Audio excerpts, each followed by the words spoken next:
Hey, this is Racheal Kundananji and this is my life. Racheal Kundananji is a female soccer player who plays for BIIK and Zambian National Team. I've got so many names, but my nickname is Raske. Things are, going well and like enjoying the moment and like everything around me, people around me, my teammates and everybody. The kind of life that I'm living also is quite interesting. 100%, I'm so happy. I grew up with my mom and my stepdad who died, and then my mom got married again, So we have a perfect relationship with my family. We communicate every day. Like every one of my family members, my brother, my younger brother and sisters, and also my mom now,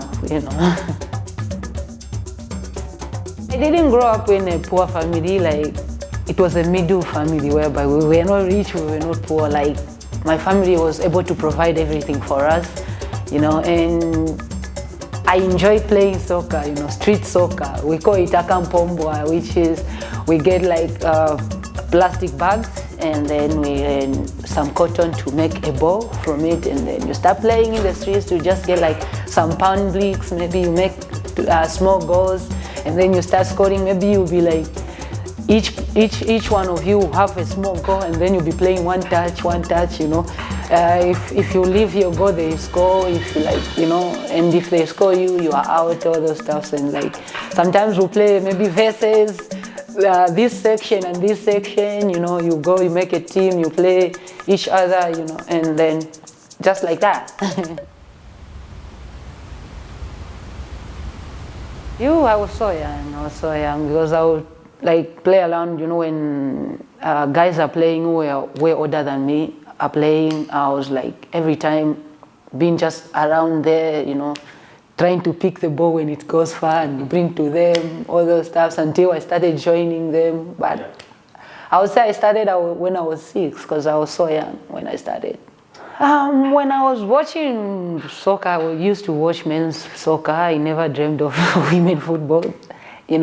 Every time when I'm watching Chelsea on a black and white TV, and then like whenever I see a defender, throwing the ball and then the camera comes on their face, I'm like, one day it will be me, because I used to be a defender, a left back defender, and like I was like, that will be me one day, throwing a ball and then the camera comes to me. That was my greatest dream, just the camera coming on my face. So yeah, but not in women, because I never knew about women's soccer and everything. Yeah, I was 17. That was when I was living with my mom's younger sister in Mufrila. My friend took me, me and my friends, we used to like hang out together. And she was like, oh, let's go for training. I'm going for training. For her, she used to play women's soccer. And then she took me we were in Kitwe, me and her. We went to Mova Queens to train with them. And I was just training with my sweatpants in a golf t-shirt and just like the way I came when I just joined the team, and the coach was telling her that this is your friend. She's a good player. She just needs to be coming for training, And I wasn't interested. It was just like for fun. So they were asking for my ID to register me. I was like, no. I was like, okay, let me go and get from my mom was living in Chilabombe by then. So I was like, let me go and get. When I went there, I think they sent me somewhere to get some stuff. And then I found like women training. So I was just passing. I was like, oh, even here there's women team. I was like, okay. I asked someone like, when they train, what time they start, and the person told me. I was like, okay, tomorrow I'm coming. So I was the first one to come, but there was nobody who was there, so I had to walk away and then come back later. I had to find these 2 ladies who were there, and we started chatting, we became friends just there, and I was like, I'm here to join, and they were so happy. Now they were like, we brought a player, like they were so happy, and I joined the team. And I remember we had a game. The first game was on my birthday, my 17th birthday. Yeah.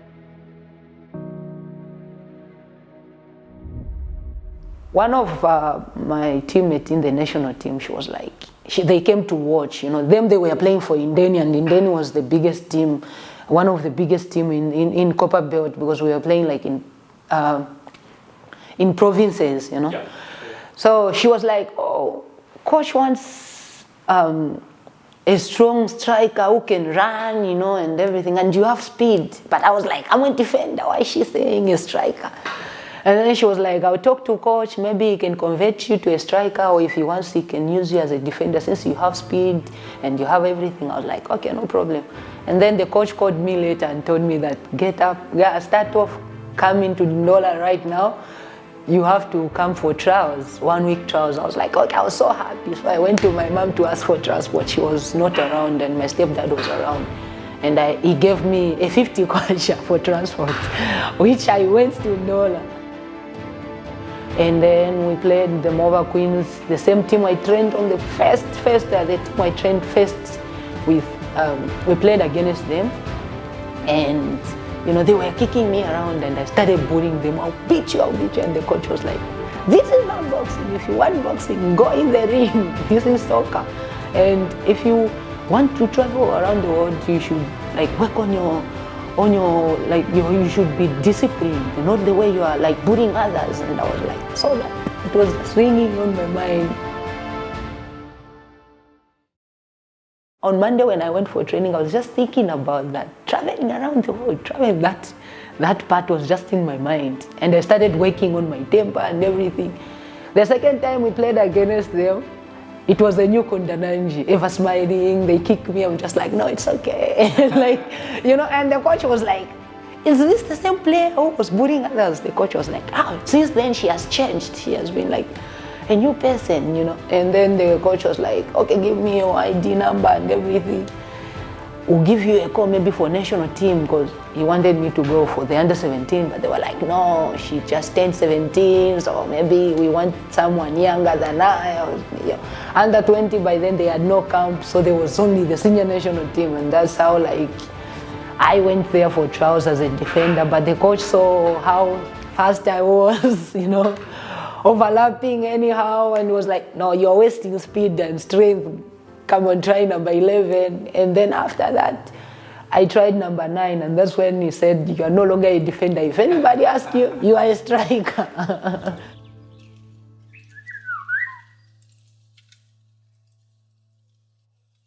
You know, so the day I was called to go for trials, that was when my stepdad helped, like even supported what I was doing, because it was like, you're just wasting your time, they won't be paying you, you know, all those ways. And even my mom too, like every time when I'm injured, I'll go to them and ask for money to buy some painkillers, and they'll be like, you're just wasting your time, you should find something to do.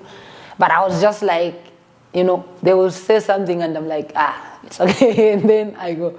But that day when I told them that I'm going to Indeni, and they were like, they were supportive. They gave me the transport money which I needed, and then I went there, because even when I went back to Indeni, like the final the time when I went, like in December, like we were living at a camping house, and you know, there were players who were working and making money and they were getting paid again. But for us who came for trials, like food was like, they'll provide for you, but it wasn't like the different type of food or anything. It was all the same thing every time.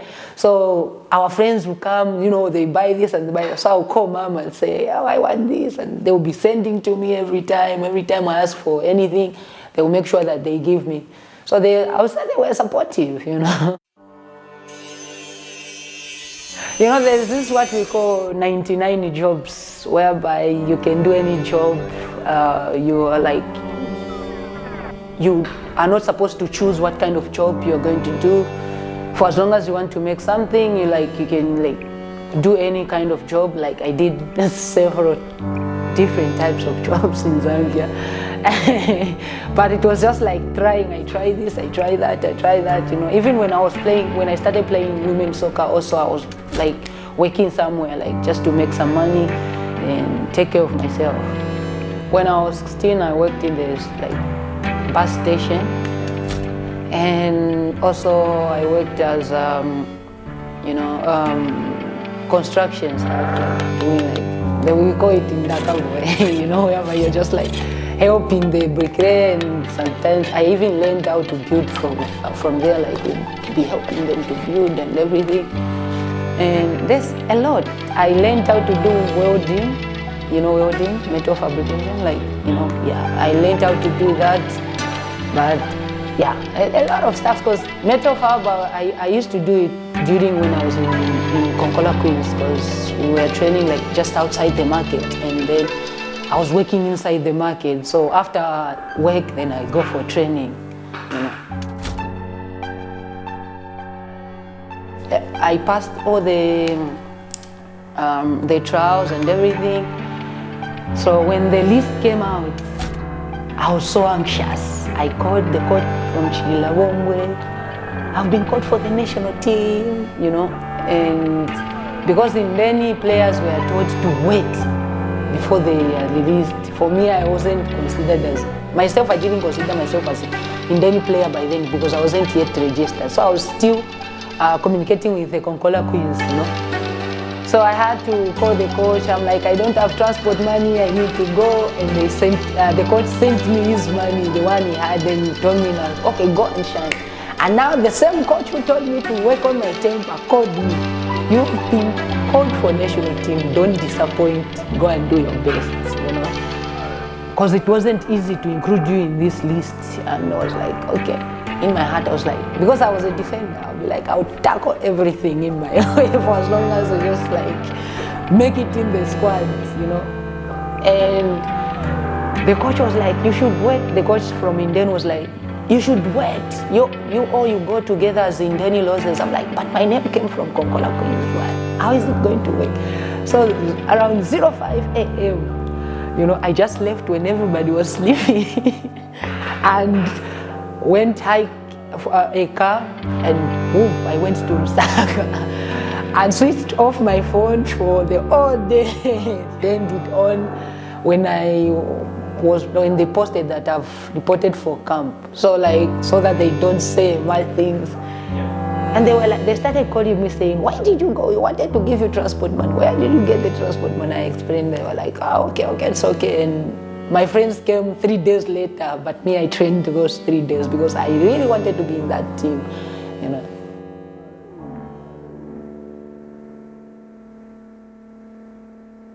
You know, even accepting that contract wasn't easy because, you know, of the status Kazakhstan has about, and everything, you know. Indeni never wanted to release me at first until they saw how determined I was. I was like, I want to go. Even if I'm going to suffer there, it's better I suffer where I'll be exposed to good soccer for me to learn a lot, and then I can go to another team from that team. I'll go. And I was troubling them every time, until they released me, you know. But when I went there, it was just cool. Everything was just cool. And after sometimes I wanted to start learning Russian, but when I found out all the people were like, you know, I was like, hell no. I'm not learning the language so that I don't understand what's going on here, so that I focus on everything, you know. It was just like, I think just the environment, because we were living in a city which was not more developed, like people were more of, you know, not exposed to outside more than other cities. Because if I compare Shymkent to Amati, there's a big difference. If you go to Amati, you feel like you're in another country, but you're in the same country, you know. So it was difficult, like just the environment and everything, like outside soccer life was just like difficulty. But in soccer, you like enjoy because all people will be there are the fans who love you and they'll be cheering, Racheal, you know, all those stuff. So, yeah. You know, the process from Kazakhstan was so long because I played in Kazakhstan for 3 seasons, and Kazakhstan helped me, prepared me to face any challenge, you know, and the coaches there were so helpful. Like the assistant coach would stay back and like try to help me where I'm like left out, more especially I was like so bad in ball control and everything. So like he was helping me every day after training. So when I went to Spain, the transition was like so difficult for me to adapt, because the kind of football I found myself in and compared to the one in Kazakhstan was totally different. Like in Spain, everything was professional and so fast, and people were like tactical, discipline and everything. In Kazakhstan, we play big games like in Champions League. The league wasn't that competitive, only few teams, you know. But in Spain, I had to find out that every week you have to face a challenge. And for me to make it in the first 11 was so difficult, because I didn't know what they wanted. Me, I was doing the same thing I was doing in Kazakhstan, thinking that's what's right. But, you know, every team has their own way they want you to play, you know. Like in Kazakhstan, they wanted me to play the way I was playing. And when I went to Spain, that team, the coach who was there was different. So she wanted me to do something different, something she saw in me that I can do, which I didn't know at first. That's why I was always on the bench, playing 5 minutes. You know, sometimes I would cry out and say, oh, what am I supposed to do? I need to play. You know, when you are young, you're just determined, like you just want to be in the pitch, you know. And until one day she spoke to me. That's when like it clicked in my mind. She was like, this is what she wants me to do. And I started doing what the coaches wanted me to do until I started like playing every game. And the transition was just like difficult, I may say, but it helped a lot.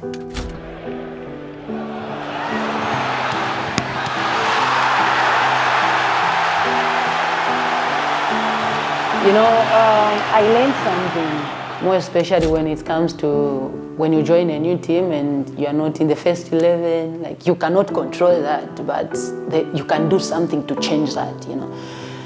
I remember the first game we played at home at Madrid, me and Grace, we were on the bench. In the dressing room, when they announced the first lineup, I became sad when we were coming from the meeting, going in the dressing room. And Grace was talking. Oh, we are going in as super sub. You know, she's talking to me. My mind is somewhere else. But I was like, but there's sense in what she's saying. Why am I sad?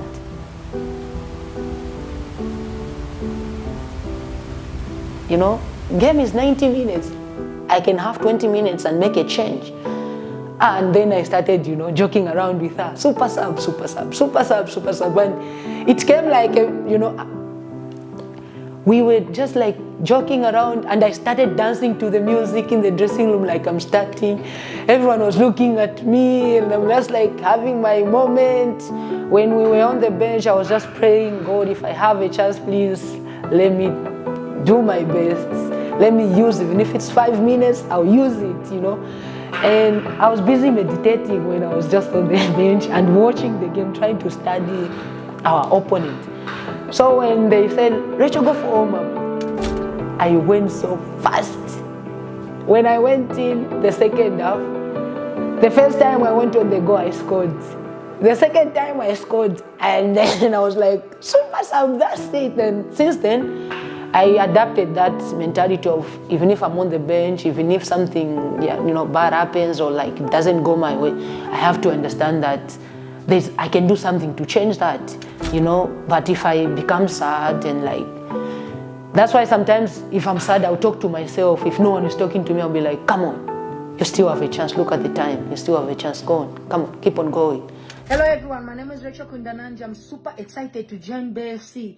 This is the opportunity I've been looking for, and hopefully I'll have a great time with the team, and we break so many records together, and you know, we're the champions, we're the chosen generation. I was just focusing on making a move, because in Madrid I became so comfortable, whereby even if I don't train well, because they know what I'm capable of doing, I'll still be in the team, and that makes me uncomfortable when I'm more comfortable in the team. I want to challenge myself. Yeah, I know they were challenging me every day, and like, you know, but I needed new challenges. So I think on being the expensive transfer, that clicked when they announced and the news started circulating, on social media. This says that, and I'm like, oh, this is what is going on, and I was like, oh my God, A lot of things in the NWSL, I think, more especially when we just look at how people have invested in women's sports. It's a motivation seeing how the stadiums we are playing games on, like the exposure, the media exposure, also like how the coverage is in women's soccer. It's so amazing. And the first day when I followed the team, I went to watch I was just watching, and when I stepped in the pitch, I was like, wow. I was like, wow, because the pitch was beautiful, and I was so motivated by that, Like, there's a lot of things which, like, even the way players are being treated, is something which is, making a player to be like, oh wow, more especially for us who have been from, nothing to this point.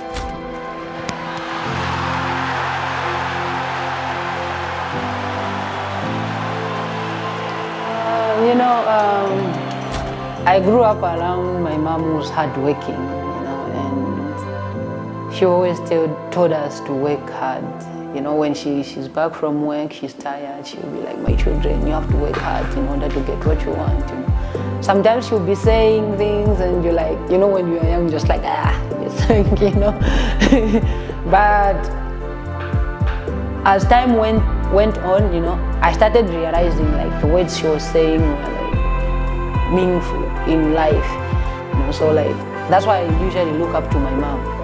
And that's why even, like, the style of my game is different, because I just use what I have and try to perfect it, not try to be like someone else who I'm not, because I can lose my track. If I try to be, for instance, I start comparing myself to people who, like, grew up in academies, they know how to dribble every pitch, and, like, I'll just use my speed, run, and then that's it, because I know that's what I'm good at. So as time goes on, I just started, like, adding up other things, learning new things, because I know they are going to know my style and they are going to, like, overcome it anytime. So I need to, like, challenge myself in learning new things, and so that if they try to challenge me in this way, I will challenge them in another way. So my mom is the greatest person I look up to. Football in Zambia now has improved, even the way, like, teams are performing, and, like, it has improved. Now there are, like, a lot of academies, like, teams are having academies, and, like, so now they have more opportunities. But the challenge is that, are you able to buy your soccer boots? Are you able to, like, there are even some places, like, in rural areas, they want to have a team, but they don't have, like, equipments, for instance, soccer balls and everything. I wanted to have a team, my own team, my own academy. But as I started being exposed to the world, I started seeing things I never saw when I was in Zambia, when I was having those dreams of having a team. And every time when I'm moving around, because I like moving around in Zambia, when I'm in Zambia, like visiting some rural areas, and, like, I started seeing that if I have a team, maybe I'll be just looking of 25 players, maybe 20 players. And then I'll just have maybe 25 players. That would be unfair. It's better I don't have a team, but I come up with a foundation which will help different people, not just people I know, but even those I've never met before, That's why the foundation was born. Earlier this year, launching the Racheal Kundananji Legacy Foundation, where she made a promise to empower young girls in Zambia and worldwide through sport. Her mission, make sure every girl has the chance to play the sport that she grew up loving so much, growing up in Zambia and admitting she didn't often have all the equipment that she needed, and it was tough to find opportunities for girls to play, but trying to change that. I'm an inspiration. I am. And, you know, many people, if they see my story, or many young girls, they will look at my story and they'll be like, Racheal was nothing. Because there was a time, even some of our national team players, those I've been with all these years, some of them, yeah, they might not say that they look up to me and say, I can also do it. I just don't want to leave a legacy whereby as a good soccer player or a best soccer player, I want to build that legacy of me helping them not to face the challenges, most of the challenges we faced. I know I'm not going to change everything, but I'm sure I'll try to change few things which will change a lot of lives back home.